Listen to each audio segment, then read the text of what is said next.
And now, stand-up community subscribers and listeners from around the globe, it's time to Stand Up with Pete Dominic, where we ask the important questions that impact you, your family, and your community. Such as, will these new free COVID tests help me to better myself through self-reflection and a spiritual awakening? And with COVID cases in the NFL increasing, who's going to be the next anti-vaccine player to get sacked? And now, the podcast host who's setting new trends with MC Hammer Dance Pants for Dads, Pete Dominic. Thank you very much, Pete Co. Always a pleasure to be working with you. What a talented and hilarious announcer. So original each and every episode of Stand Up, except for when you don't come to work, which is obviously really a huge letdown for me and everybody. Thank you, pal. I love you. And yes, he is referring in that last point about the pants, I'm sure, to the tweet that I wrote yesterday, which was mildly hot, not really that hot, but I appreciate. This is what I said yesterday on Twitter. I said, "Are they really not going to give us a choice but to wear tapered sweatpants?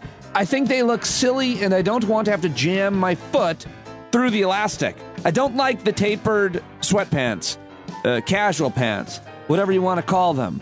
And there's a real argument that ensued in the comments of that tweet. And it was nice to see Ali Velshi weigh in by simply saying, "I feel so seen by this." It's really very funny. But yeah, I mean, the elastic around the end, if God forbid you have socks on and the sock gets stuck inside these tapered sweatpants, that sock is gone. It's gone. You'll never get it back.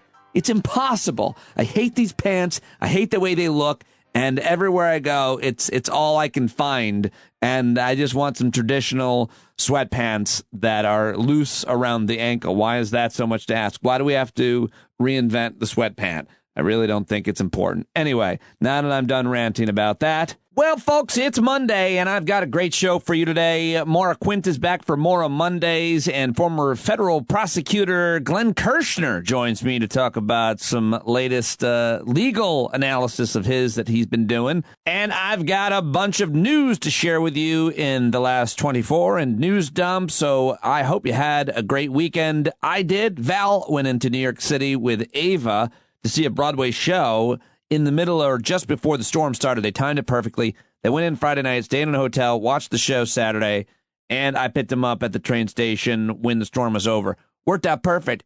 Julie and I went out to dinner, hung out, talked. It was really fun, and her friend came over, and I found some time to relax and just veg out. Then we went to the gym together, and it was good. It was quiet and fun and relaxing. I hope you had a similar weekend. Now it's back to life, back to work maybe, and lots to discuss. What are you looking forward to this week? I always like to ask myself that. I'm actually taking the girls out of school on Tuesday, and the three of us are going skiing for the first time together this year. We were supposed to go once before. It didn't work out, and so I'm real excited and looking forward to that. I hope you have something to look forward to. Now let's all look forward to the Stand Up with Pete Dominic News Desk, the recap of the last couple of days in news. So much to discuss, of course. Let's get to it. Time for the last 24. Well, a whole bunch of news to talk about with you on today's show. The graphic novel Mouse is now the #1 best-selling book on Amazon after outrage over Tennessee school district removing it from their curriculum. So that's what happens when you ban a book, at least in this case. Spotify's announced a, quote, content advisory warning for podcasts discussing COVID amid the Joe Rogan uproar. And the Super Bowl has been decided. It's going to be the Los Angeles Rams versus the Cincinnati Bengals on February 13th, Sunday, February 13th. Now let's get to some of the sound from the weekend programs on the TV and on the internet that I found for you.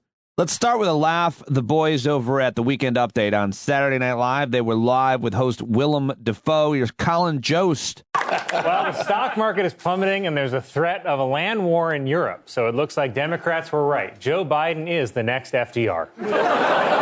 President Biden is working to prevent a war between Russia and Ukraine and said a video call with European allies went, quote, very, very, very well. Okay, the third very worries me. You only say that when you're trying to cover up something. Like if Matt Gaetz said, that girl was very, very, very over 18. All right, I always love the Weekend Update joke structure, no matter who the host is. And Colin Jost, Michael Che, I'll come back to them, thread them in whenever I remember. I should probably try to do that when it's available. All right, and also comedy is a good cushion because I do have to play former disgraced President Donald Trump, who in a speech in Texas on Saturday night said he would consider pardons for the January 6th defendants if he's reelected.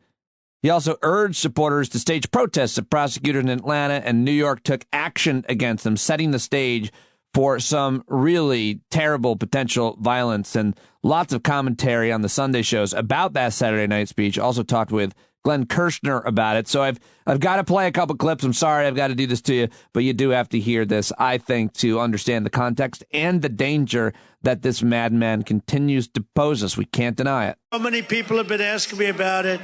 If I run and if I win, we will treat those people from January 6th fairly. We will treat them fairly. And if it requires pardons, we will give them pardons because they are being treated so unfairly. This hasn't happened to all of the other atrocities that took place recently. Nothing like this has happened. What that unselect committee is doing and what the people are doing that are running those prisons, it's a disgrace. It's a disgrace. All right, well, that's about as much as I can stomach. And Senator Susan Collins, Republican, who supported most of Donald Trump's agenda and who's a disgrace herself, if you ask me, was asked about this on This Week with George Stephanopoulos on ABC. The events in the aftermath of the 2020 election show how important that is. As you're working on this reform, former President Trump is out on the campaign trail. He was out in Texas last night suggesting he may pardon those, if he were elected in 2024, those who were part of the January 6 riots.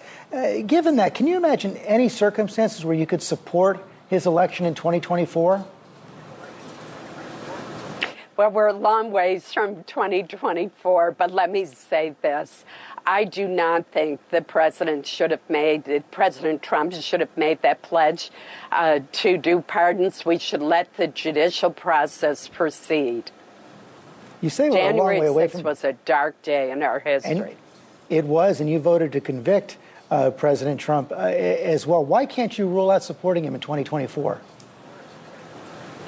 Well, certainly it's not likely, given the many other qualified candidates that we have that have expressed interest in running. So it's very unlikely.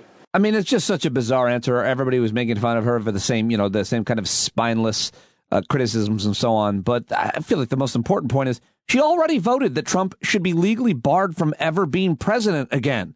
But then she won't rule out voting for him for president. It's a real bizarre reaction from her, given the record. And it would have been great if Stephanopoulos made that point. But anyway, I mean, I like Luke Zaleski on Twitter, who writes, "We're living through an endless cycle of Republican abuse of power and obstruction of justice that has seen 2 impeachments and an ongoing insurrection so far. There is no end, no bottom. They simply will not comply with the imperatives of government or institutions of justice." He goes on to write, "When Trump was not convicted, it was the greatest underreaction to a violent insurrection in history and is helping to hand the keys to the United States and our government to the white supremacists and bigots who'd undo the nation, our freedoms, laws, and ideals, and all we stand for." I would say too much, but I'm not sure that it is. That's Luke Zaleski tweeting in response to that Susan Collins clip on ABC. And the other thing that former disgraced President Trump said that made a lot of news and noise and really important was this. If these radical, vicious, racist prosecutors do anything wrong or illegal, I hope we are going to have in this country the biggest protest we have ever had in Washington, D.C., in New York, in Atlanta and elsewhere because our country and our elections are corrupt. They're corrupt. Well, some people saying he sounds scared because of those prosecutions. Other people say that he is just so negative about America. How about that? He hates America. Listen to the way he talks about America. Other people saying he'll burn the country down to the ground to save his own ass.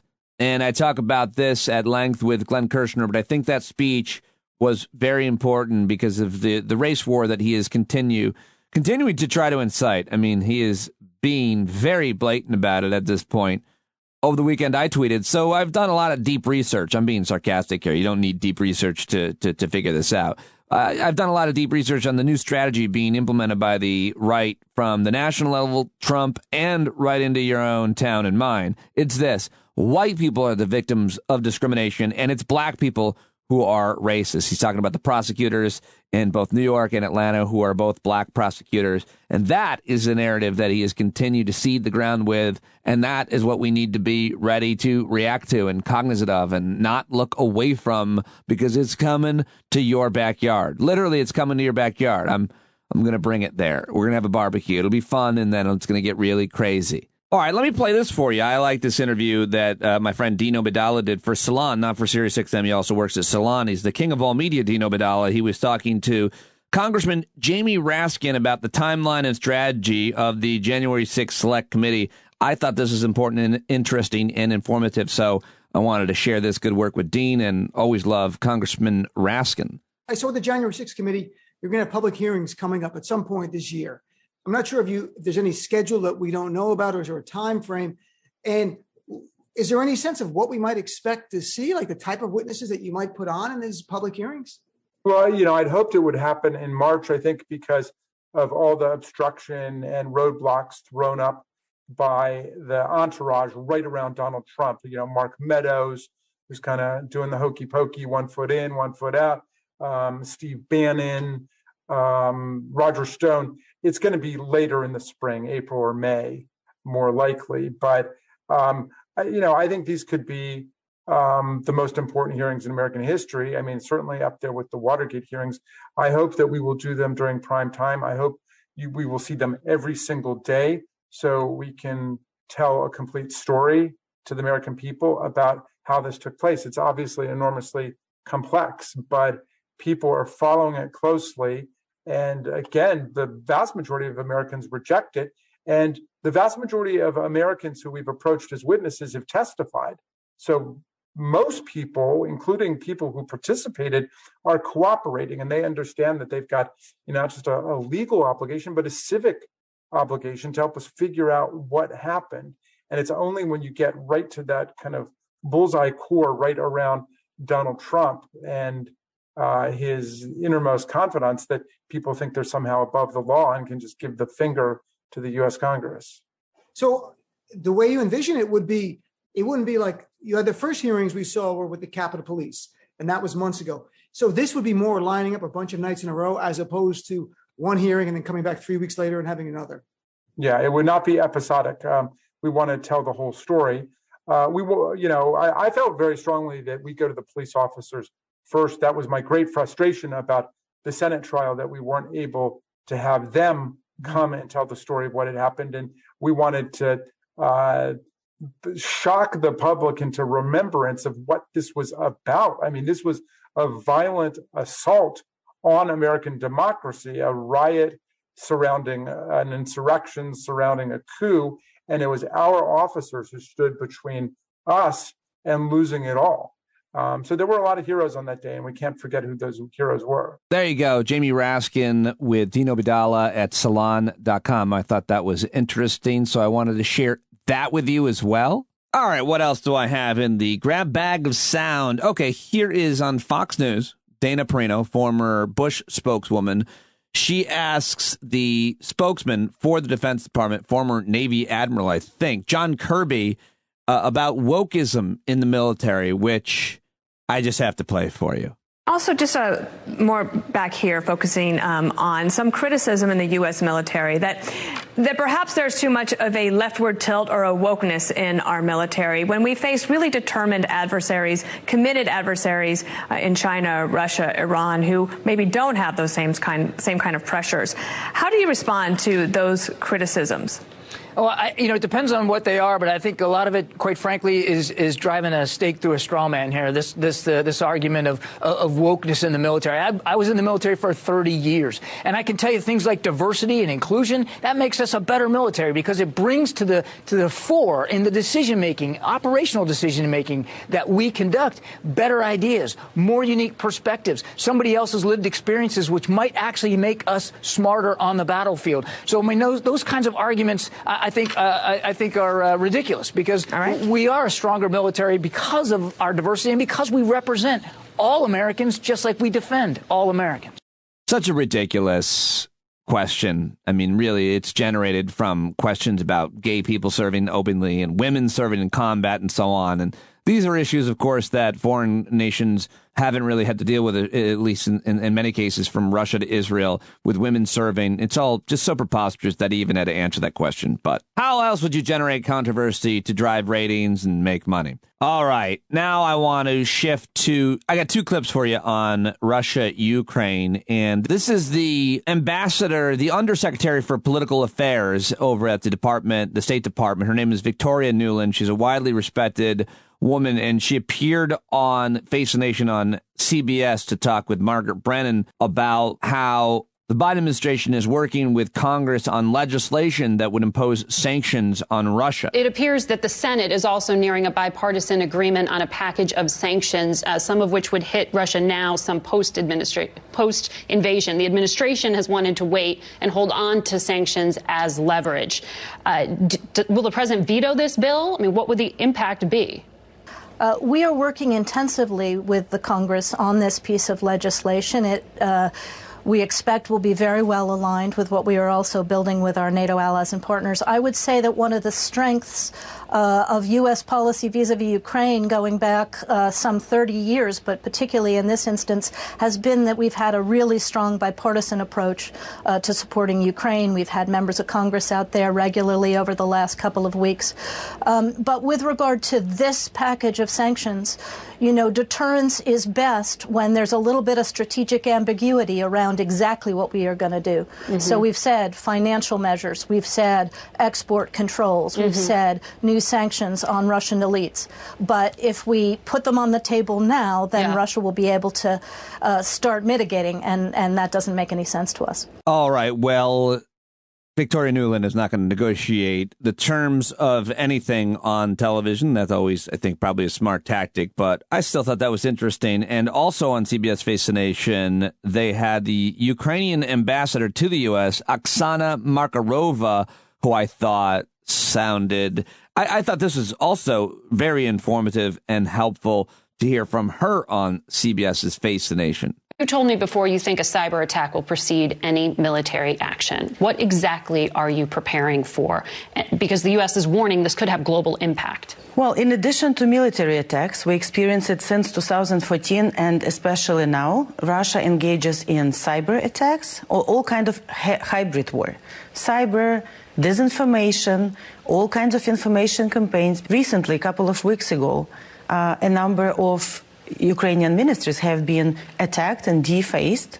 The attack has been wider than that, and our security sources, together with our partners from the U.S., are looking at that particular attack, but it's one of many. Mm-hmm. We are under constant attack, especially in the cyberspace, and we're trying everything possible and doing everything possible to strengthen our capabilities there as well. You're saying the war has already started? In 2014, when Crimea has been attacked and when Crimea has been illegally occupied or annexed, as Russia says, that has been the war, the start of the war. So if Vladimir Putin does launch a further attack on Ukraine, do you believe he will stop there?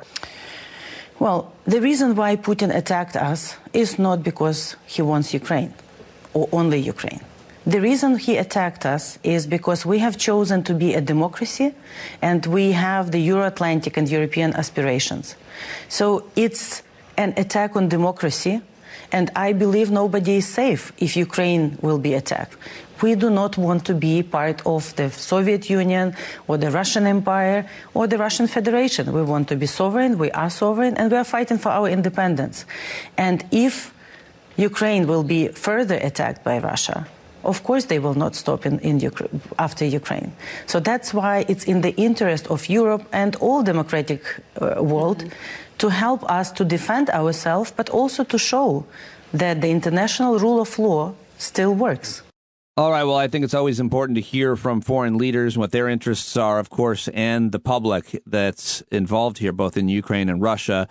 I'll talk more about this with Bill B. in D.C. on tomorrow's show. We had a great conversation. I think it was as good as all the scholars and journalists and analysts I talked to. Bill's very nuanced and thoughtful on this, and I really enjoyed it. So that'll be on tomorrow's show. But let's get back to some more sound that I've got for you regarding COVID. So smart cousin Darcy insists I get anything. Dr. Michael Osterholm and Dr. Caitlin Jetelina and so many other suggestions that are out there. And so I've got a little of both. First, here is Michael Osterholm, some YouTube show called The Concord Coalition, which only has 216 subscribers. It's encouraging that I should probably reach out to him and get him on this show because Michael Osterholm, a really smart infectious disease expert at the University of Minnesota. I think this is really helpful and nuanced and help explain where we're going with the, quote, new normal, something I touch on with Maura Quint today. Here's Osterholm. So my question to you is, so what is the new normal? What does it look like? Well, first of all, we don't know. And anyone who doesn't admit that, be careful because they probably have a bridge to sell you too. Humility right now is a very, very key component of what we know and don't know and what we are trying to find out and how we're communicating that to the public. I've already mentioned the fact that we could have new additional variants that could emerge that could evade the immune protection of our current vaccines and that of natural immunity from infection with Omicron or Delta, and could be highly infectious. There's no reason that that can't or won't happen. So we have to be prepared for that eventuality. We could be going through an Omicron situation again. Now, no one wants to hear that, but that's really important. We know that. At the same time, we may find that this was the last of the major variants to emerge and that anything after this will be a tweak on what already exists. Then we're going to see a new normal where we get back to doing what we were doing, still probably, I'm sure, with some questioning about what it means to be in a public space. But I think because we don't know what the answer is and people want answers, we have to be really clear in saying we have to plan. To me, I look at this almost like some of the best well-funded fire departments in the United States are in major metropolitan airports. Yet, if you look, most of these airports have never had a plane go down on the reservation. They may have gone down in adjoining areas, cities, etc., but we wouldn't run these airports for one day without those really important and well-funded fire departments. Well, we have to run a public health system, a healthcare system too, that could, in fact, accommodate another Omicron-like variant should it emerge. So we have to build on that. On the other hand, if it doesn't happen, that's great. The other piece of this, which I think is, to me, gives broad daylight hope, is the fact that I think we will see version 2.0, 3.0, and 4.0 in the vaccine world. I think we're going to see vaccines coming down the pike that will replace our current vaccines, which are remarkable. They are remarkable. They're just not perfect. And what we need are vaccines that have much more durable immunity, long-term. They have a broader breadth of immunity. So if new variants emerge, they still will be effective, much like we're trying to achieve with universal flu vaccines. So that's number one. Number two, if we had this conversation in the early 1980s and we talked about HIV, it would be a death sentence. It was a death sentence back then. Today, HIV is a manageable chronic disease for many, many people. And I think with the drug therapies that we're looking at going forward, I think they can be highly effective once someone is infected in reducing the likelihood of severe disease, hospitalizations, and deaths. But to do that, we're going to need a comprehensive testing system that everyone has ready access to that can quickly give back a result so that we know that they're infected with COVID and that we can then get these drugs to them, which means the drugs have to be available and they have to be in the system so that it doesn't take days or weeks, if at all, to get them. If we can do those two things, improve on our vaccines and surely improve on how we deal with therapy, we can do a lot of what we accomplished with HIV. We can turn a very bad situation into a manageable one. And I think that's what's going to happen in the future. All right, there you go. That is Michael Osterholm, and I wanted to give you all almost 3 minutes of that to give you as much context and information as you can. I'll be talking to Dr. Angie Rasmussen, who's a very respected epidemiologist as well, on tomorrow's show, I believe. We're set to tape, I should say today, and that'll air on Tuesday. Okay, well, let's wrap up the sound with the way we started. Saturday Night Live Weekend Update, Colin Jost and Michael Che. More laughs. Bookend with laughs, I say. Iranian officials are saying the repeated warnings of invasion are just causing panic, and that panic is the sister of failure, which is exactly what Lauren said to get us to do this show during a blizzard. Also, am I wrong? I thought Ivanka was the sister of failure. Supreme Court Justice Stephen Breyer announced that he will retire in June. We thank Justice Breyer for years of upholding the rights of every American, said liberals who have been tweeting, "Retire, bitch," for the last year. I sympathize with Breyer because I get those same tweets every Saturday night around this time. President Biden promised to nominate the first black woman to the Supreme Court, but I hope it's not because he wants to sniff a new type of hair. That's why I get those tweets. Senator Mitch McConnell, seen here learning that Betty White has died, warned President Biden not to outsource his choice for the Supreme Court to the, quote, radical left. Coincidentally, a radical left is also what McConnell takes to purposely run over stray dogs. Virginia Governor Glenn Youngkin has set up a hotline for parents to report schools they believe are teaching critical race theory. Damn, you know you're racist when you call the cops about a black character in a book. Yeah, hi, I'd like to report a suspicious black man rafting with a young white hostage. President Biden on Friday traveled to Pittsburgh and promised to rebuild the collapsed bridge using funds from his infrastructure bill, while Republicans feel the bridge should just lift itself up by its bootstraps. A new report shows that last year the U.S. economy grew at its fastest rate since Ronald Reagan was president. Biden has even started using Reagan's old catchphrase, "Where am I?"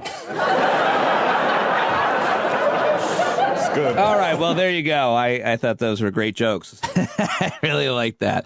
All right, now it's time for all of the rest of the headlines I've got for you, rapid fire style, in the news dump, a jingle by the great Pete Coe. Howard Hessman kicked the bucket, now we're feeling bummed. He's somewhere spinning records for today's news dump. Almost got, fellow babies. Booker! Yeah, Johnny Fever. I was on the same exact page with Pete Coe. He sent me the news dump jingle actually after I finished the news dump, which is rare. Usually he gets done with his work before I do, which is why he gets paid the big bucks, of course. But I end today's news dump on a little tribute to Howard Hessman, and so we were on the same wavelength. But let's get to the rest of the news, shall we? Well, you probably already know that there was a major weather event on the East Coast where over 96,000 customers in Massachusetts, including Cape Cod and Nantucket, the islands, Martha's Vineyard, appeared to be without power. Saturday, Massachusetts had declared a state of emergency along with Maryland, New Jersey, New York, and Rhode Island. New York City got 7 inches, and Boston, I think, got as much as 2 feet. It was the biggest storm to hit the area in 4 years. Thousands left without power as a nor'easter blankets East Coast with snow. I say we didn't get enough. Certainly not at my house. It would have been a hell of a cleanup, but I would have been up for it.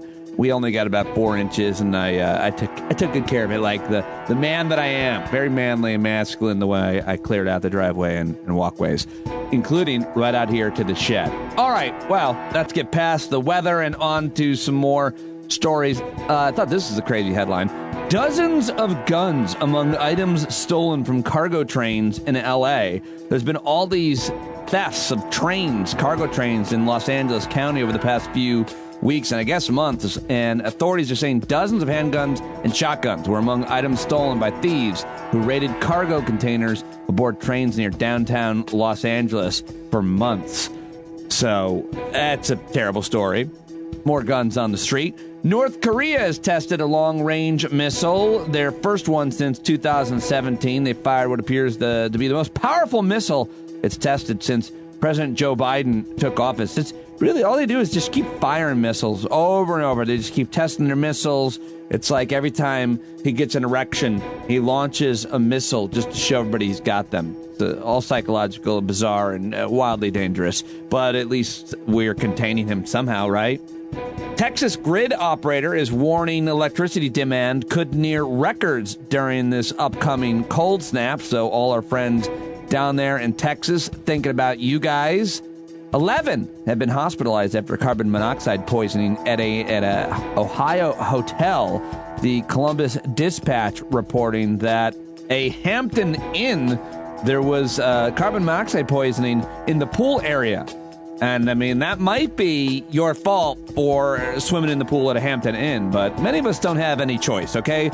Shit is tight, and sometimes you got to stay at a Hampton Inn in Ohio while you're visiting family because you don't want to stay at their house. Plus, they do have a pool, and one thing led to another, and there were 5 adults, 6 children that were hospitalized, but everyone stabilized. But I'm just saying, be careful. And on Friday, you probably know about the Fern Hallow bridge collapse in Pittsburgh, and a lot of news has been made. That, of course, the president went out there, I believe, Secretary of Transportation, the chairwoman of the National Transportation Safety Board, who said that the collapse should serve as a call to action. We can't determine the cause of the collapse while we're on the scene, but this should serve as a call to action, said the NTSB chairwoman, Jennifer Homendy. And there were no casualties in that, and a real lucky situation for folks who travel on that bridge every day in Pittsburgh, including a listener who sent some pictures of that he had noticed, I think, that the bridge was already rusting away. That was of major concern, and down it went, which is obvious. What could be more obvious than infrastructure collapsing, that we need to rebuild this country in a sustainable way? 9 are dead in a mass casualty traffic collision in North Las Vegas. Speaking of which, a car crash in North Las Vegas involving 6 vehicles on Saturday left 9 people dead, at least 1 person in critical condition. Uh-oh. Sheila, Cassie, who else is out there in Vegas? You guys okay? You got to check in. Stand-up community members that we know, certainly thinking about you and your families all over the country and the world. How about this story from Cyprus, where the head of the Cyprus Orthodox Christian Church said Sunday that they're going to suspend a dozen priests, not because they molested kids, no, but because they refused to heed his call to get vaccinated. Cyprus Orthodox Archbishop suspends 12 unvaccinated priests. Not playing. Archbishop Christostamos II, not playing. Okay, moving on. A court has thrown out Pennsylvania's mail-in voting law into doubt. A court says Pennsylvania's expansive 2-year-old mail-in voting law violates the state Constitution. A really important story and develop that we should definitely follow. The Beijing Olympics begins this week, the 4th, actually. That is Friday. Delayed a year by the coronavirus pandemic. The Winter Olympics set to start on time. Very controversial, human rights violating country of China, hosting the Olympics for the second time in 14 years. Opening ceremonies on the 4th, run through closing ceremonies on February 20th. The American network that has coverage is NBC, also available additional coverage on USA Network, CNBC, NBCOlympics.com, and Beijing 13 hours ahead of United States Eastern Time Zone. And this year, mixed gender competitions in freestyle skiing, aerials, snowboard cross, and ski jumping, as well as mixed relay and short track speed skating. Also, what's new this year, big air freestyle skiing in the games, as well as the women's one-person bobsled called the Monobob. Monobob. Only invited groups of spectators will be allowed to watch the event, so that'll suck the energy right out of them. Also, that they're in China. A lot more to learn over the next few days if you're going to be paying attention to the Winter Olympics. We always did in my house growing up. It wasn't a huge deal, but certainly grown-up skiers, snowboarder, winter sports lovers, it was always a big deal. And I kind of like the Olympics, but they just seem so controversial in recent times and certainly now in China. Will you be watching? And if so, which events? I know we've got a lot of curling fans in the stand-up listening community. And finally on today's news dump, sad news, actor Howard Hesseman, the hard-working DJ on WKRP in Cincinnati, died at the age of 81. He played Dr. Johnny Fever on WKRP in Cincinnati, and I loved that show. His manager said that he died after complications related to colon cancer. He was 81 years old, also appeared on Head of the Class, One Day at a Time, and hosted Saturday Night Live several times. I was a big fan of that show, and that character particularly influenced me and made me want to someday work at a radio station, and I did. So I thought that was sad news and important to mention. Howard Hesseman, thank you for all of the wonderful performances and entertainment. All right, well, that is your news dump for Monday, the 31st of January. Did you know there were 31 days in January? Did you know that? Is it your birthday? You probably knew it if it was your birthday. Anyway, the rest of the week is going to be in February, and I'm looking forward to who I'm going to be talking to and hopefully talking to you as well. I can't do this show without your subscriptions. Thank you very much to new subscribers, although it's been slow the last couple of weeks, which always scares the shit out of me because I'm worried that I won't be able to continue doing it if people cancel their subscriptions. So if you haven't signed up, if you've been listening to the show, maybe now is the time to sign up for a paid subscription, because this is what I do each and every day in the shed to support my family, and I hope that you appreciate it. I know so many of you do and are very, very generous with your subscriptions. You can pay as little as $5 or as much as a lot more, which several of you do. You can always edit your subscription upwards. So hopefully we can get some new subscribers this week. Looking forward to meeting you and hearing from you. StandUpWithPete.com or Patreon is the subscription service I use. Patreon.com/Pete Dominic. All right, now let's get to my first guest joining me today. He is a former federal prosecutor who is a very well-respected legal commentator. You've probably seen him on MSNBC, but if you listen to this show, you've heard him several times because he's a regular here. He's become a good friend of mine. We met each other when we were actually on the same panels at MSNBC. He's on Twitter at Glenn Kirschner 2. You got to check out his YouTube page if you haven't already and subscribe to his YouTube videos. Justice Matters with Glenn Kirschner.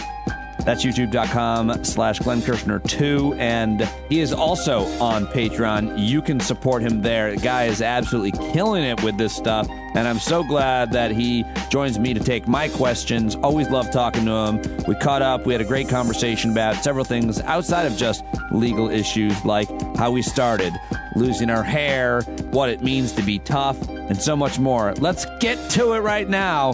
It's time for the Kirschner Report with Glenn Kirschner. It's good to see you. Thank you very much for joining me. You look sharp. You look good. Good to see you, Pete. I like the nice close-cut haircut you got working. That's great. How long have you been shaving your head tight?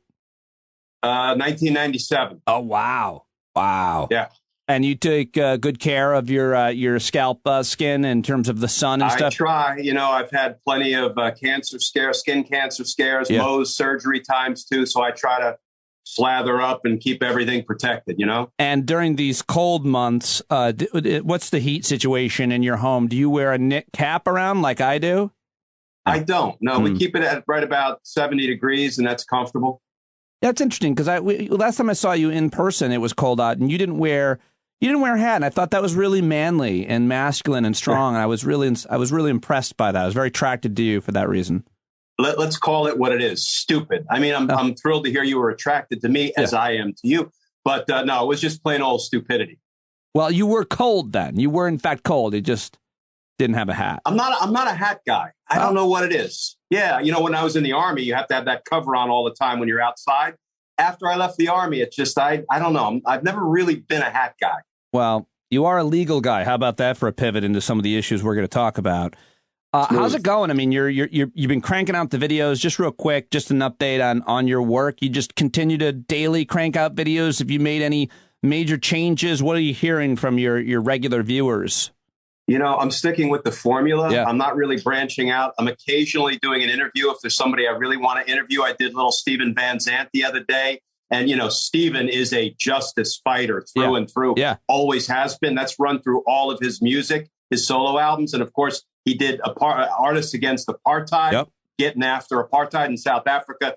So I was really happy to do that. But no, otherwise, it's a legal analysis video a day. MSNBC spreads me across all the platforms. So I'm on News Now, and then I'm on Peacock Streaming, and then I'm on MSNBC proper. I do some stuff for nightly news on like some of the high profile trials that are going on around the country. So, you know, they keep kind of using me wherever they need me. What did you learn from Stevie Vanzant? You learn anything?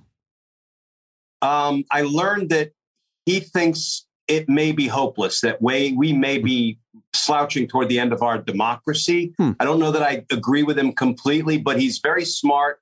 And I think his analysis is dead on. We did about more than an hour, and we're going to probably chop it up into 3 20-minute segments that I'll put up on my Justice Matters channel. But we talk more politics than we talk music, actually.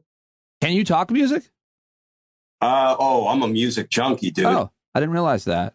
Yeah, I would say rock, soul, guys like Warren Zevon and guys, little lesser known guys like David Bearwald, but, Bruce Springsteen and the Beatles and all the typical stuff. Do you play?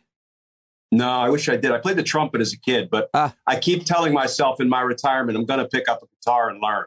Well, you have to keep making a video a day to keep hope alive and to keep in perspective on, I think it's important for people to keep in perspective what justice looks like, because we all have these different and some extent fluid definitions of justice. You, of course, prosecuted people for your entire career. So you've seen it, you've got it, you've lost it.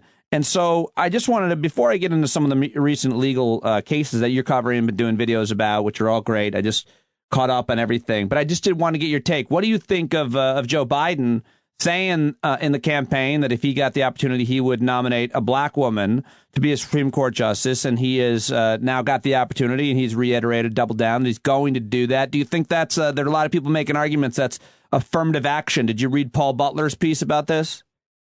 I've heard some of the people carping about how it's affirmative action, and I would tell them to shut up and sit down. And here's why. I've got 5 daughters and a son. And anytime I say something like, anybody can be president of the United States, that resonates with my son. My 5 daughters are like, yeah, prove it. Point to one. Point to a woman who's been president. And you can. You know what? This is not just mindless symbolism.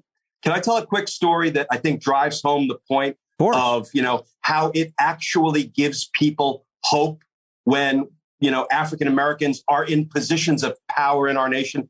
So, Pete, I had a murder a lot of years ago in DC. I was prosecuting. My only witness was a 10-year-old boy. His name was Chris. Sharp looking, 10-year-old African American kid, medium complexion, close cut hair, ears that stuck out, and he attended a private school in D.C. His mother kind of scraped and saved and sent him to private school. So he comes to my office, the U.S. Attorney's office. I got to talk to him about this horrible thing he saw when one of the local drug dealers killed a customer right in front of Chris's house. Chris saw it. Chris knew the drug dealer because he saw him in the neighborhood every day. So the first thing I did was try to develop a rapport with this young kid that I'm going to have to ask to tell me about this horrible thing, put him in the grand jury, put him up on a stand in a public trial and get him to testify about it. So, I'm chatting him up. Where you go to school? Tell me about your teacher. What's your favorite subject? What do you like to do? What's your nickname? Because everybody in DC's got a nickname. Right. And so the way I described him, kind of medium complected, close cut hair, ears that stuck out. He was wearing a little blazer and a pair of khakis. It was his school uniform. He said his nickname was Obama. And I said, you like that nickname? Because sometimes kids don't like the nicknames that others give them. Sure. He said, I do. I like my nickname. And it's like, if that's not a little bit of hope that a 10-year-old kid is named after the first or nicknamed after the first African-American president, and he's proud of it. He wears it proudly. It's like, okay, it's time to have a black woman as a Supreme Court justice and as a president and as a Speaker of the House and as a Senate Majority Leader. This is not affirmative action. You know why? Because there are tons and tons of qualified African-American women to hold all of those positions.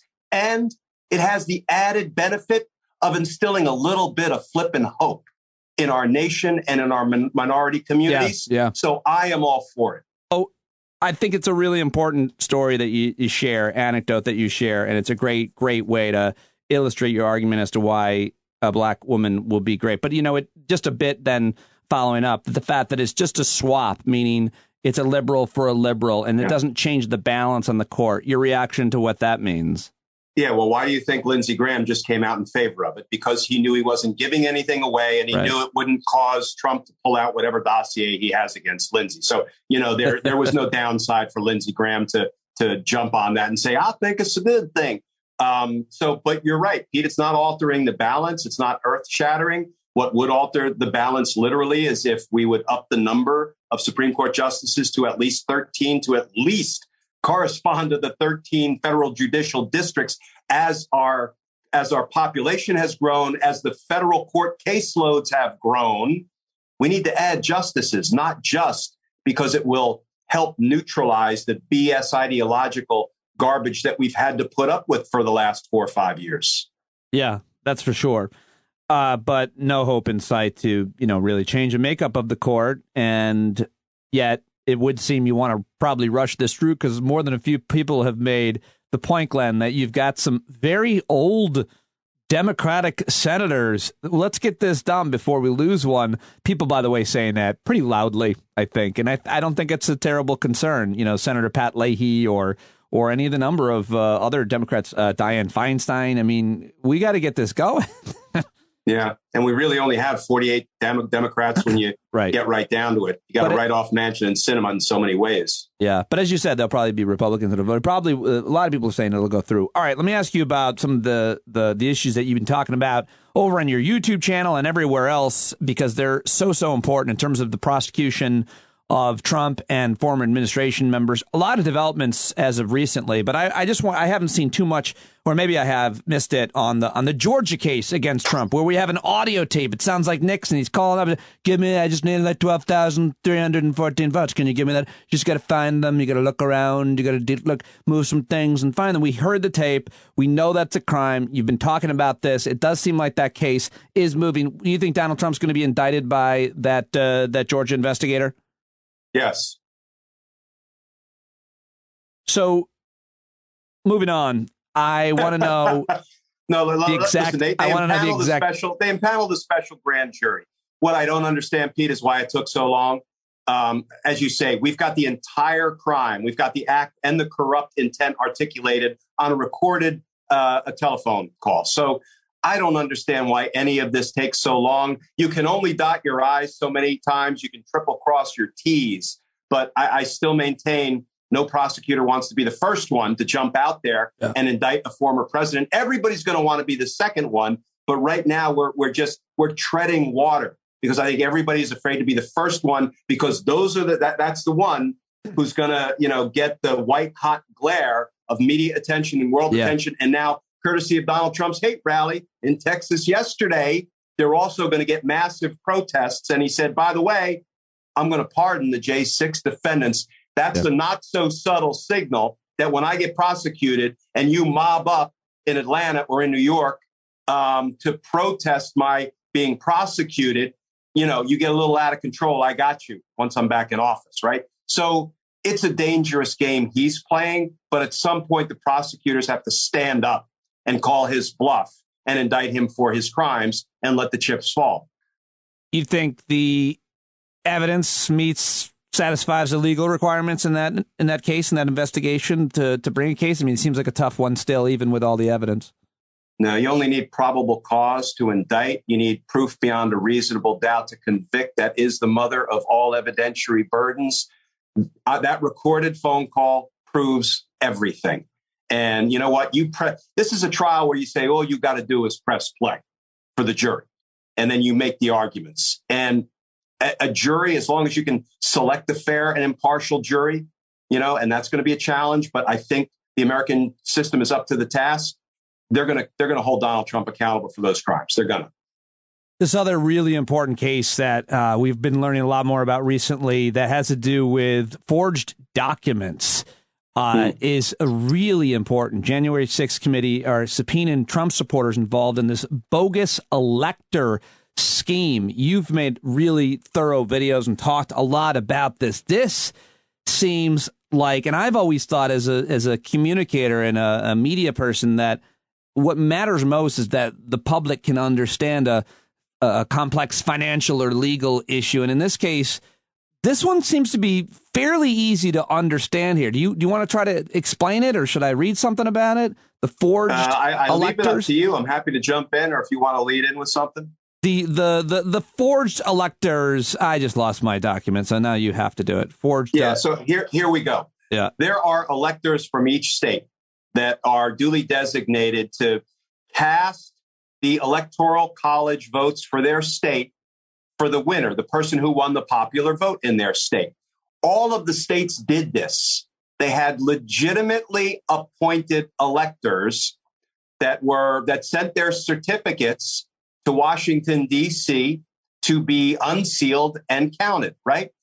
Then you had a whole bunch of fake electors come up behind them and said, we're certifying, we're the duly appointed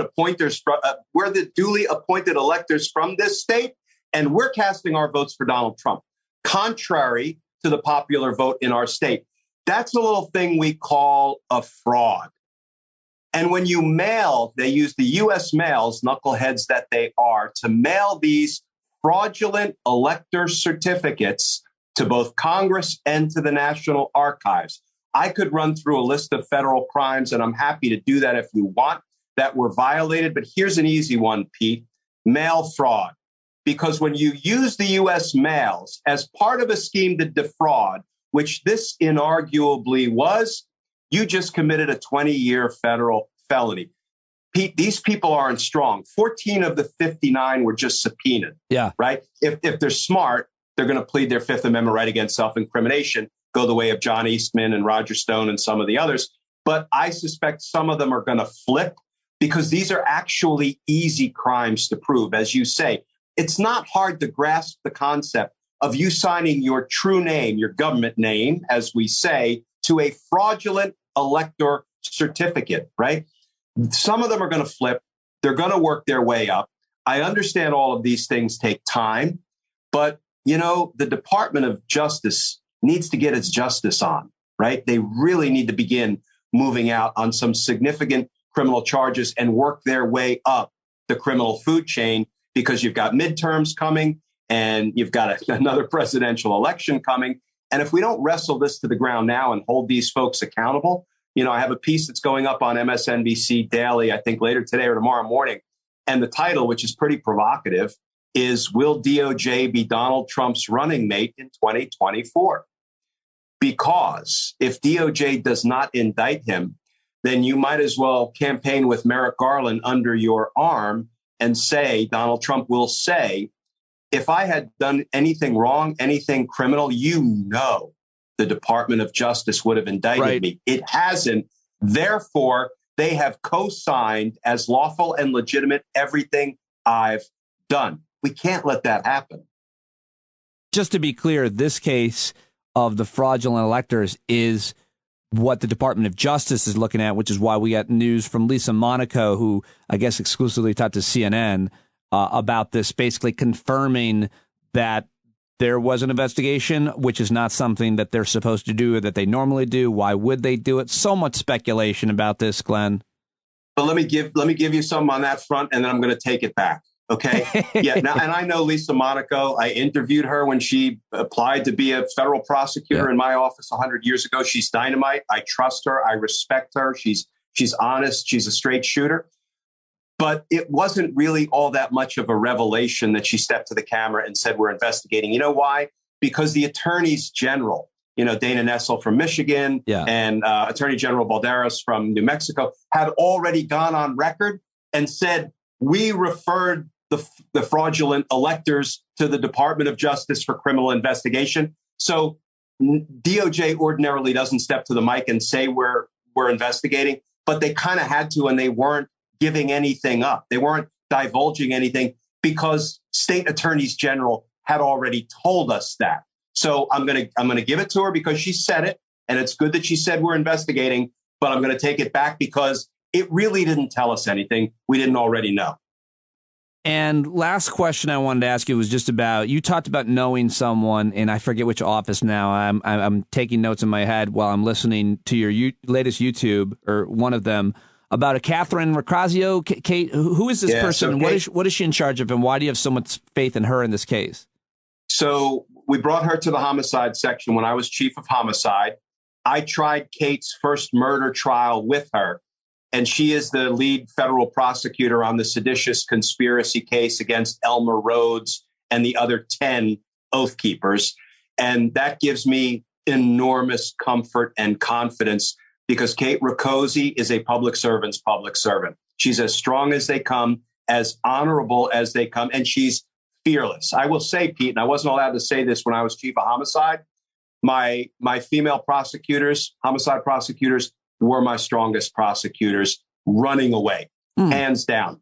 And Kate Riccozzi was one of them. So the people will be really well served in the seditious conspiracy prosecution against the Oath Keepers. Why do you think that was with women, being so effective? They're the fairer sex. I mean, they are just better people than us. Listen, Pete, the only reason we have dominated the world is because we're stronger. We can push them down if they show us up. That's all we have going for us. And of course, is strength. They get everything else. And of course, I always like to say, if you measure strength, then you should an alternative definition other than the obvious primary definition of how much weight you can lift is how much pain can you take. And if you're measuring strength by how much pain you can take, who's better at getting the flu and who gives birth? You really, if you measure strength that way, I always like to think. Well, if it was up to men to keep, the human population moving forward, if we had to give birth, if I had to pass a watermelon through my nostril, we're done, extinct. I'm told. Have you ever had to be catheterized, Glenn? You would remember. Not while I was conscious. No. Oh, okay, yeah, because you had to think about it for a second, and my understanding is you would have remembered. I just had a heart procedure where they went up through my groin. They had to cut me open. Yeah. Which is bizarre. I don't know how they can do something on your heart through a thing that goes up through your groin and goes through your veins. I can actually explain that, but I won't. Go ahead. It's bizarre to me. I mean, medicine is bizarre to me. But no idea. Listen, I don't like pain. I'm not a fan. Okay, then finally, you were an athlete, high school and college football player. What is the most pain that you suffered? A sports injury, I'm guessing, or was there? No, I broke some fingers and I got banged up. We used to get our bell rung. Now there's a concussion protocol and all. Right. I used to get my bell rung, and the coach would put the smelling salts under your nose and put you back in the game.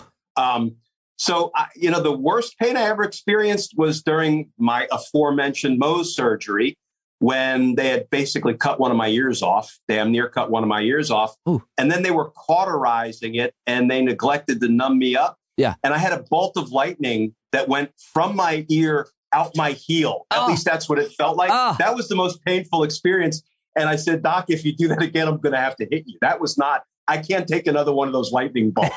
That was the worst pain I ever experienced. See, I just wanted to reveal that you come off as such a tough guy, but in the end, you really haven't suffered too much. You don't really know the kind of pain that it looks like you do. But I would be in the boxing ring and I'd get tagged pretty good. That is always painful when you get rocked like that. How much did you box? Just amateur stuff. Yeah. I gave it up. It's funny. I was being interviewed by an old time boxer, Brad Berkowitz, the other day. And we were talking about that. The last time I sparred with anybody was about 7 or 8 years ago. And it was with a Golden Gloves 20-nothing-year-old kid.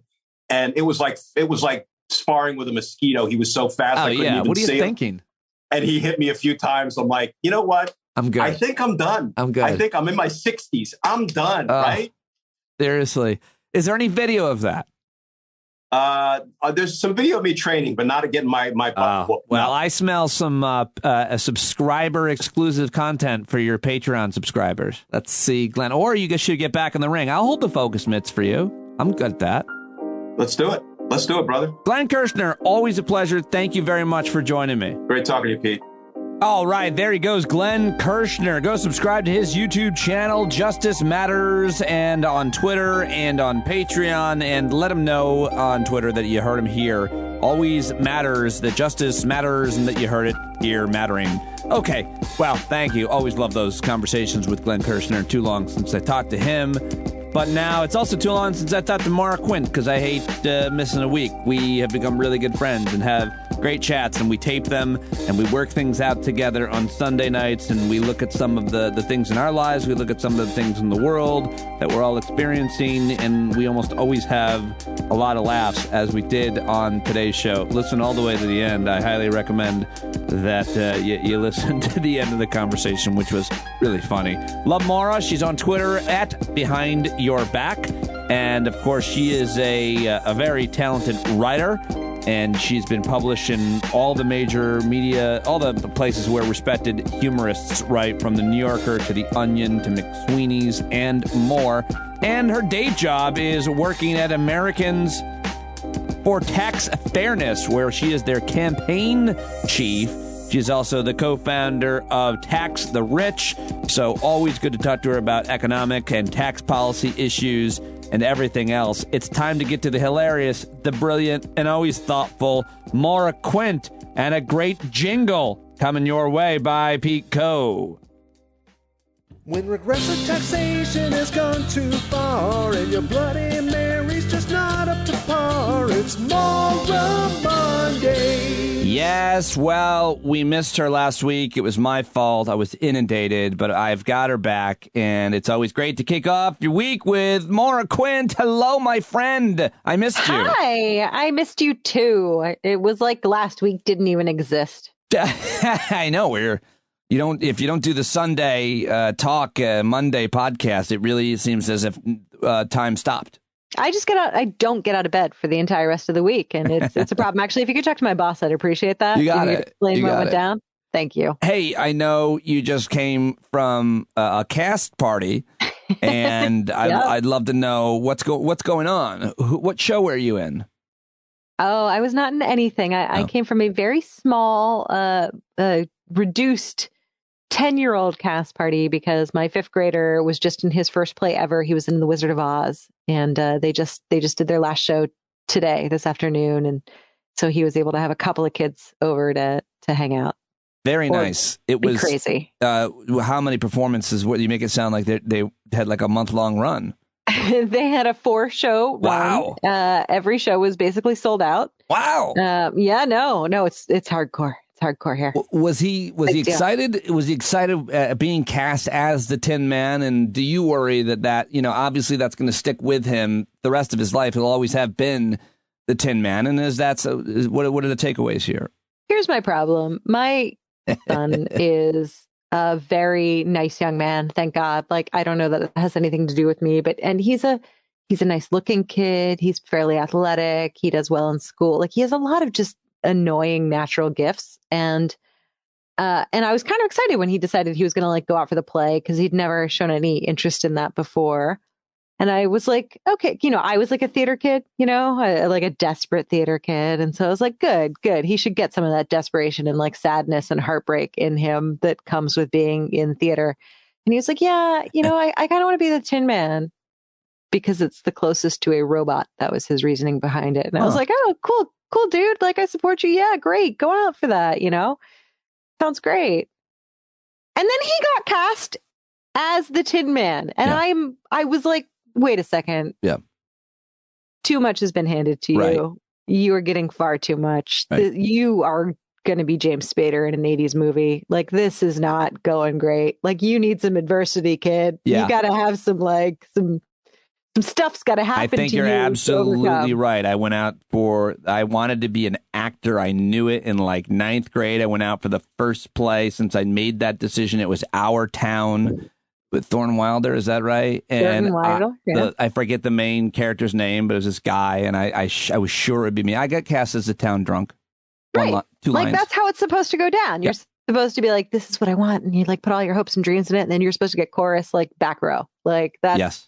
villager. That's how did he play it? How did he play the Tin Man? Did he go with what did he do? A silver makeup, a mask? What would? Well, they all had to wear masks. But yes, then his face was all painted silver, and he had like a whole, Tin Man silver thing. And he was really excited because he had like a little oil, the pour, whatever they're called, funnel thing on his head. Funnel. That's the word. He did the whole thing, and he was really good, and he could sing, which I didn't know. And like people were coming up to me afterwards being like, "Oh my gosh, Lucas was great." And I'm like, don't tell me. I had nothing to do with it. Now what grade is he in? He's in 5th grade. Right. And so do you worry that the aspirations or the inclination to be able to express himself in a kind of performance art gets beaten out of him by society because boys shouldn't be doing performance art, shouldn't be doing theater? It's not manly, seeing as that he is already interested in sports. Do you think he can continue to straddle both worlds, or will he have to conform to society's norms? This is what was interesting. His soccer team, he's on a soccer team, and he's like, it's a competitive soccer team. These kids are all in. The dads, it is the dads in this case are like, they're hardcore. They're like training the kids. I mean, my kid is like, he's in it, but he's not one of the, he's one of their weakest players, I would say, just because he doesn't put in the time. But like, these kids are really all in. The entire soccer team went out for this play. Like they all decided to do it. So most of his soccer team was in it. Like it all seemed to be a choice. Like they were all totally happy to be doing both and were fully supportive. And at this little party, they put an Encanto, and they were all singing and like taking turns and having roles. Like it was. Is your town maybe on like theater kid party? Do you live in the town that is set in an 80s film set? How is this? You know where I live? Like, I really do. I live in Stars Hollow. 100%. I live in Stars Hollow from the Gilmore Girls. If you watched that, it is crazy. I don't know enough about that, but now I really want to. It's like a weird little small town where there's like a troubadour. There's like a person who walks around like just singing songs. The town puts on parades for like very little reason, and everyone comes out, and like it's a very weird little like cute town that I kind of hate but kind of love. I straddle between it. It's a weird place. So you mentioned they're wearing masks on stage in the show, and I want to use that as a way to lead into a conversation that many of us are having. You've put out a couple tweets touching on this. Kind of, where are we now in the pandemic? How are we to behave? What is the kind of morally right way to think and behave? And who should we, what ideas and policies should we be supporting? What should we be scared of? What are the social norms? Right? Am I asking the right questions as to kind of... I like how you're asking like just minor, small, nothing questions, just like real simple things as opposed to everything in the whole world. Right. Yeah. No, Right. You're on the right path. Actually, honestly, I actually have had a bit of a pandemic meltdown this past week in particular, where I've been having a real like sort of existential crisis and have had to kind of reach out to some trusted people because I've started feeling really lost in it. And I've come to realize it's because up until this point, there has been something. There's been a thing we've been holding on to. Like, at first it was like, well, eventually they'll have the vaccine and we'll get the vaccine and that's going to make a difference. And then we got the vaccine. And in my case, it was like, well, now I just got to wait until my kids can get the vaccine. Like I got to wait until the kids can get the vaccine. And then that's going to make a big difference. Oh, I got to get the booster. That's going to be it. That's going to make the big difference. And there are some people, a lot of people who are still waiting. If you have children under 5, you still have that sort of mental like, well, just got to wait until they get the booster for kids under 5. But for me right now, we suddenly hit a place and for a while too, my son was doing this play. So it was very like, well, we have to be on total lockdown because, right. If anybody gets COVID and my son gets COVID, he's going to be devastated if he can't do this play. It's such a big deal to him. So we're on just like on full lockdown and everything is, making sure that, nothing happens and we're very, very, very safe. And now we hit this point where it's like, all right, look, I'm vaccinated, boosted. My kids are vaccinated. My parents are actually away. So the older people in our lives aren't even nearby and won't be for about 6 weeks. There's no one in my life immediately right now who has any like who is unable to be vaccinated or who is high risk for those types of reasons. We don't have young children around. So there's this element suddenly where it's like, wait a second, this is what we were waiting for, I guess.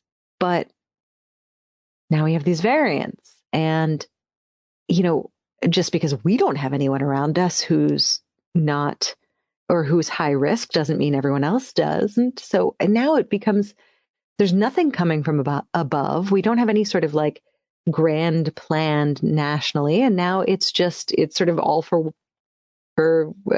yourself, you know, just sort of figure it out.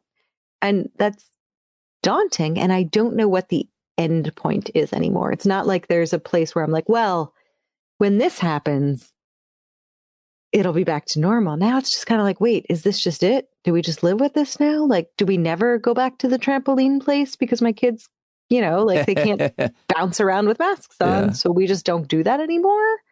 Or are we going to structure our life so that like anytime we have something that can't be missed, we go on lockdown for the 2 weeks before that, but otherwise we take a little bit of risk? Like, how do we live our lives now? And it's overwhelming because there's zero guidance and everybody is on their own. And what's more, there's also a sense of judgment from both sides, right? Like if people are more strict than you are, or less strict than you are, there's this constant feeling of like, am I being overly cautious? Am I not doing enough? And you're just kind of constantly bouncing, and there is no right answer. And so, I mean, like, basically the same way that, like, as a kid, you have to grapple with, like, what is God? Where do we go when we die? It's now just like, how do we live under COVID? It's this, like, vast sort of question that there's no answer for, and you just have to figure out yourself. And it's really, it's a lot. It's like, it's been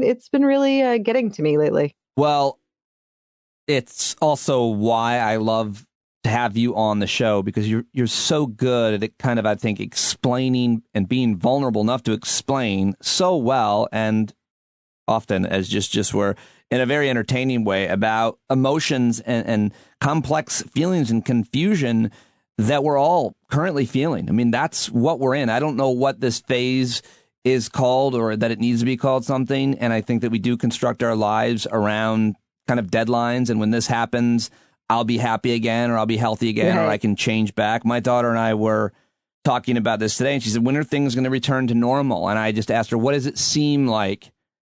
How does it seem like things are now? Where are your concerns right now? And I think for school-age children, the main thing certainly is having to wear masks in school or anywhere. Yeah. It's mainly a mask thing, but I kind of look at it as we can pretty much do most things right now, and people are across the country seemingly back to, quote, normal in terms of going out and doing certain types of things. And obviously in some places they never ever stopped. How nice that must have been for them. Right. But I think that you just explained it so well, and I really appreciate that. I felt seen you talking about that. Yeah. I think there's a ton of confusion as to kind of what I feel like you've wanted to be part of a team, to be part of an effort. And you were, and you are. And am I still being, I got called out by a listener the other day, says, I think you're both talking in a way and acting in a way that's careless. We're not there yet. And I was like, could you be more specific? I'm not saying you're wrong. I'm just wondering how you see it, because the other point is, throwing back to you, not everybody's in the same situation. And what I mean by that specifically is some people have to go out. They have to work. They have to do certain things. Their kids have to do certain things. And now it seems like we're kind of looking at trade-offs. So everybody's different is my point to you. Yeah, no, that's absolutely the case. And I mean, look, I have a friend who lives nearby, and even over the summer, and I know that they have some immunocompromised concerns. And when it seemed that everyone was sort of vaccinated and maybe there was like a little moment of hope there, I was inviting them over to hang out outside, socially distanced in the yard, like, let's have a drink. And they still were not comfortable with that. And I had asked him, like, when will you become, like, what is it that you're waiting for? And he was just like, well, for it to be over. And I'm starting to be like, I don't think I'm ever going to see that friend again. Like, I'll, we'll still be friends, but he lives a half a mile from me. And because I don't know when this is going to be over. And that's kind of where I started to have this existential breakdown of just, are we just waiting for everyone to just get sick of it? Because that's what it feels like. It feels like we're just waiting for everyone to say, well, nothing we can do. Everyone's going to, like, people are going to die. Oh, well, like, which seems very sort of nihilistic and not right. But that started to feel like where we were, and gaming it all out just seemed impossible. But it was a couple of times that I had conversations with people who were like, well, we'll hang out when it's over. And I started to go, that's not going to happen, huh? And that was difficult to kind of get my head around. It's not going to be over. We're not doing anything to make it ever be over. Yeah. Well, there's a lot. I want to talk about that with you for a moment. But one thing, I've been accused many times of being ageist because I don't think that people of a certain age should necessarily serve in public office at a certain point. Or I don't know if I'd put a law about it, but I do have an issue with the Senate Majority Leader or the president and so on. I've made that specific point. And with any other job you want to do, whether it be surgeon, pilot, I'm not saying there should be, but I've been considered or accused ageist. So I want to defend the aged, the elderly. There's been so much kind of dismissal of people over a certain age who are far more likely to die. And to me, that seems to be one of the most grotesque behaviors and outcomes, is that the vast majority of people are older, who are getting really sick and dying. And anybody who says that, a lot of us we recoil in intense anger because we have people in our lives that we love dearly. And it's almost like, do you not? Or do you only care about them? Or do you think that they are invulnerable? Because when I hear people say that, I think of my parents who are in great shape and have weathered this and would like to get back to a place where they don't have to be as scared, because they're certainly more, anybody older, even if they're in great shape, have more to worry about. So what about just dismissing a whole generation of people to some extent? Let them go die. I feel like that's been one of the most terrible outcomes around the world. Well, yeah, no, there's been plenty of that. I don't even know that the let them die certainly doesn't stop at age. I mean, we look at anyone who has any sort of vulnerability, and it's just a sense of let them die, which is, it's ghoulish and sickening. I mean, those are like the nicer words, I suppose, that come to mind for it. And ultimately, it's just sort of very selfish and self-serving. But at the same time, I fully understand when we are locked in this place of sort of individual responsibility for massive public failures, it does feel like, what else can you do? And there is an element of, okay, there's no one in my world directly that I'm really worried about, but does that mean I have the right to go to a restaurant and, I don't know what I've caught or who I'm catching it to? That server who is serving me, they might have to be there because they have to be there to make a living, and they have vulnerable people in their life. And so, I mean, it's this sort of burden and weight of there being absolutely no guidance and no expectation, and also the knowledge that we cannot individually solve systemic failures, which is an ongoing problem. I mean, it's then it comes to me with recycling is sort of the place I go with that as well. I can do everything I can to, make sure that I never throw an aluminum can in the trash can. But for some reason, the ocean is still tremendously polluted. Like I don't use straws. I'm not going to use a plastic straw, but I don't know why the ozone layer doesn't exist anymore. No matter what I do, because I can't, as an individual, stem or hold back this tide of these massive systemic failures, but it gets put on us. We still get called responsible for it, and we get called out. And if I sit there and I use a plastic straw, I can't stop the destruction of the environment single-handedly, but somehow I am single-handedly destroying the environment when I make a bad choice. And that is the sort of thing that I think eventually wears people down to the point where they say, well, fuck it, I don't care. Like I can't, you're going to yell at me no matter what. And can't actually make this end. So I'm just going to become immune to the criticism because I don't know what else to do. It's a very frustrating place to be. Also very well said. I want to ask you about another issue that popped up this past week where Spotify, everybody knows Spotify, Do you guys know what Spotify is? You probably know. It's a platform. It's a dog service, right? Like it's for dogs. Yeah, that would be. No, that was bad. That was a bad. No, I bad think when thinking about names for your new internet company, Spotify is a good name. I think it works for them. And what's I think interesting, having worked at SiriusXM, used to think a lot about Spotify as a competitor. Used to hear a lot about them and so on. And there's space in the marketplace for your Spotify, your iTunes, your SiriusXM, and so on. And they're controversial in their own kind of ways in terms of how they pay and artists and royalties and so on. They've always had some controversy, but I don't think that you looked at Spotify and thought there's a divisive company. But now they are embroiled in a real serious controversy that seems to be growing by the hour, by the day, starting with Joe Rogan, who has put out so much misinformation and false information, specifically about COVID, but so many other things as well, that some of the most important artists in the world are leaving Spotify, taking their music with them, and starting maybe with Neil Young, but then Joni Mitchell. I just saw Brene Brown, who's one of the most popular podcasts, is pausing her Spotify exclusive podcast. Spotify has responded by now adding a content advisory, Maura. Good. So that before you listen, or I don't know how it's going to actually be applied, but what are your thoughts? I think they put a sticker, a parental advisory sticker. Yeah. With, We've seen that. That was really, that was a game changer. Well. Yeah. Well, that was a false, I think that was a concern that we didn't need to have over the lyrics of music back in the day. Certainly the sexually explicit stuff, that wasn't destroying society the way I think you could argue that Joe Rogan is when it comes to COVID, or even, with climate. His recent interview with Jordan Peterson was outrageous, or race as well, with the two of them. And so, but regardless, we're in a pandemic. These are the choices that have been made. What do you make of the artists, and what do you make of Spotify? And do you think that this is effective?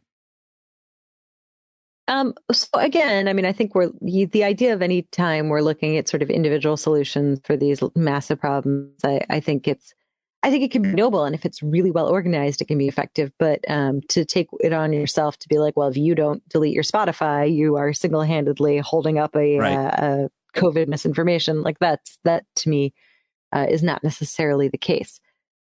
The thing for me with Spotify and the Joe Rogan stuff is, Joe Rogan had a tremendous audience for the Spotify deal. Like he was massive and he was huge. So I don't exactly, it's not as though Spotify has sort of given him this loudspeaker that he didn't already have. He had it. For me, really, the problem with Spotify is they gave him this massive amount of money while simultaneously not being able to pay musical artists and comedians, for that matter, for their content. But they obviously have the money to spend, and they're willing to burn it on this particular fucking asshole. That, to me, is more upsetting than necessarily him being on their platform, because he's going to reach an audience no matter what. But I am very, very bothered by the way that they've structured their business model, that they are just fully taking advantage of artists and then taking all their profits and giving it to someone like Joe Rogan. That is the fundamental issue in this case for me.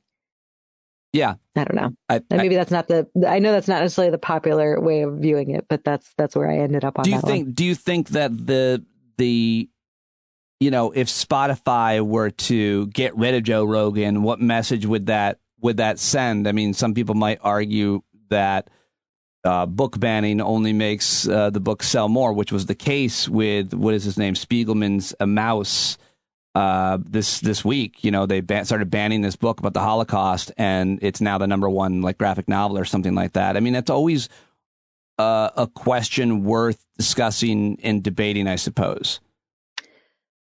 Yeah, there are lots of times that I believe deplatforming works. And when you're talking about sort of neo-Nazi material or individuals who are really trying to scrape together an audience, I think deplatforming can be really effective. Like I said, Joe Rogan already had the audience, and I think, Spotify boosts him. He still has the audience. I don't think that's going anywhere. There are lots of places for him to reach that audience, and I don't think that's necessarily becomes altered.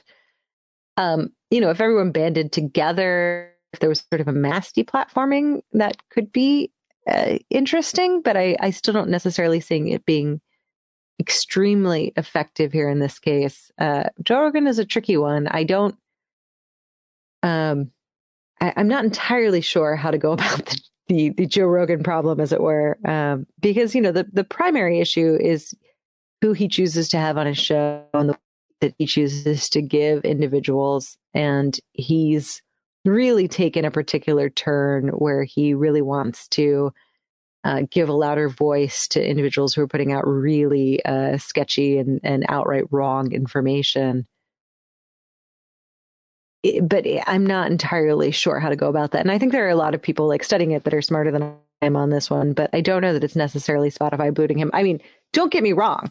Spotify kicks him off and I'm like, that's great. Let's pop open a good bottle of wine. That's fantastic. That's a nice day. But I don't know that actually like really has a tremendous effect on who's hearing what he has to say. It's come to that time in our conversation where I just want to read a tweet and then ask you if you want to elaborate. Are you ready? Okay, I'm ready. I have no idea what I tweeted. This will be real fun. All right. This matters how I read it, so sorry if I screw it up, but this is what you tweeted a couple days ago. Friend after a breakup. I have the worst taste in men. Me.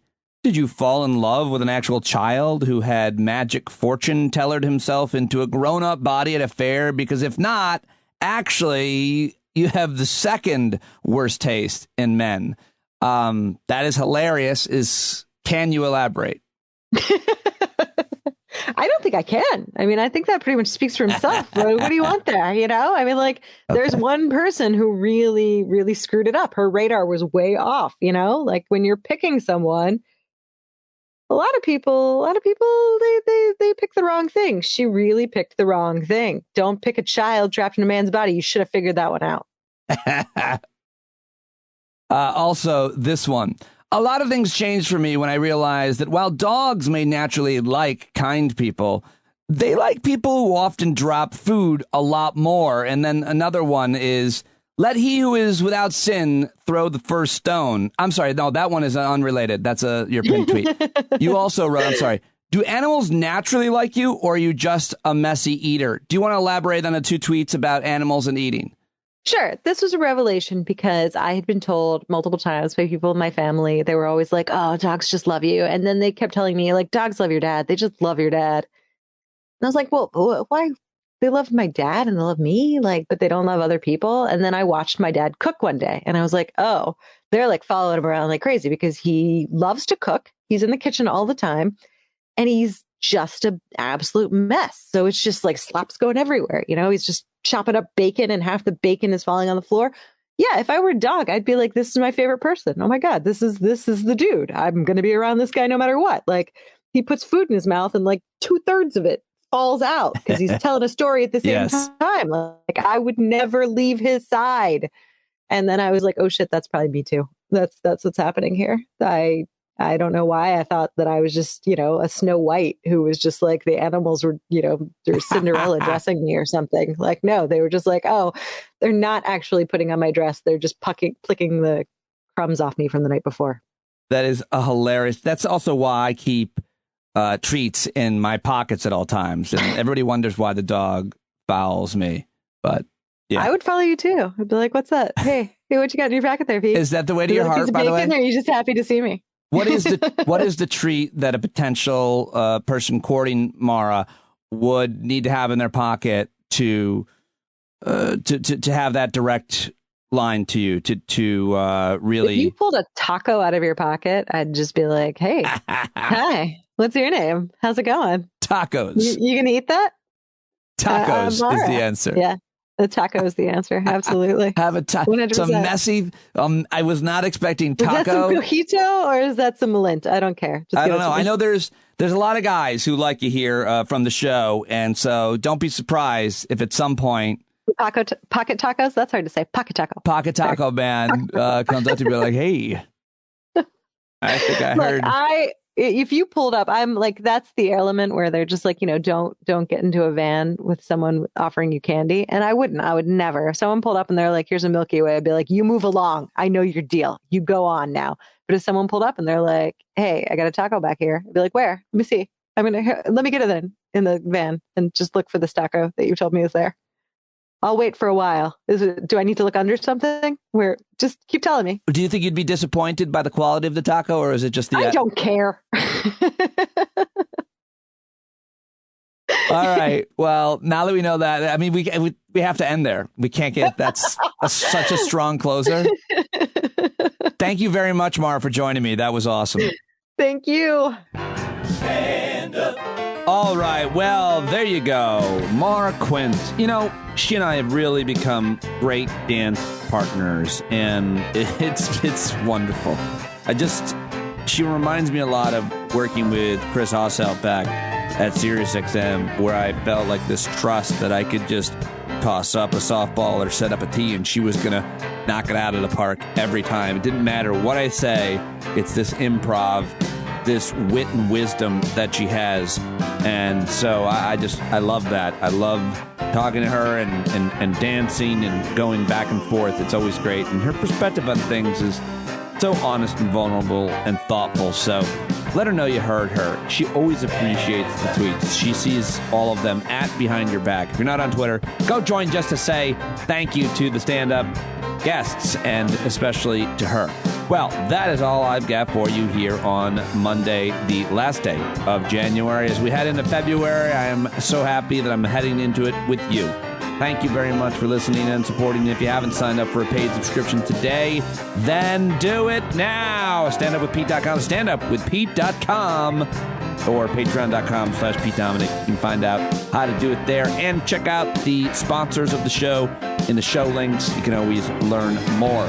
I'm on Twitter and Facebook and YouTube and TikTok and Instagram and all of it. I never promote it all well enough because I hate that shit, but it's part of the game. So you got to be on it, you got to play, or you get no playing time, right? How about that for a snappy ending to today's show? Please save me, John Carroll. Goodbye, everybody. Talk to you tomorrow. They had a keen imagination for a crystal ball, drawing all the plans of a stand-up. But all they had to go on was the time they were in, with other causes for loss, and since they weren't in sin, they knew that change was gonna come before the change could begin. They had to stand up.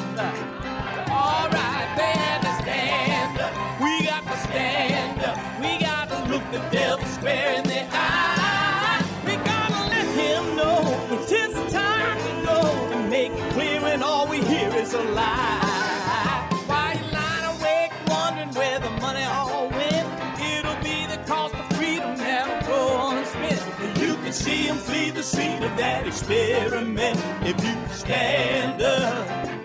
All right, we got to speak up. We got to reach up and raise your voice in every way you know how. Don't be toes up. You got to show up. Ain't no better time to do it but now. No need to pledge allegiance to no wanton tribe. Rise up and show obedience to the voice inside. And listen well and it'll tell you not to run and hide. It says stand.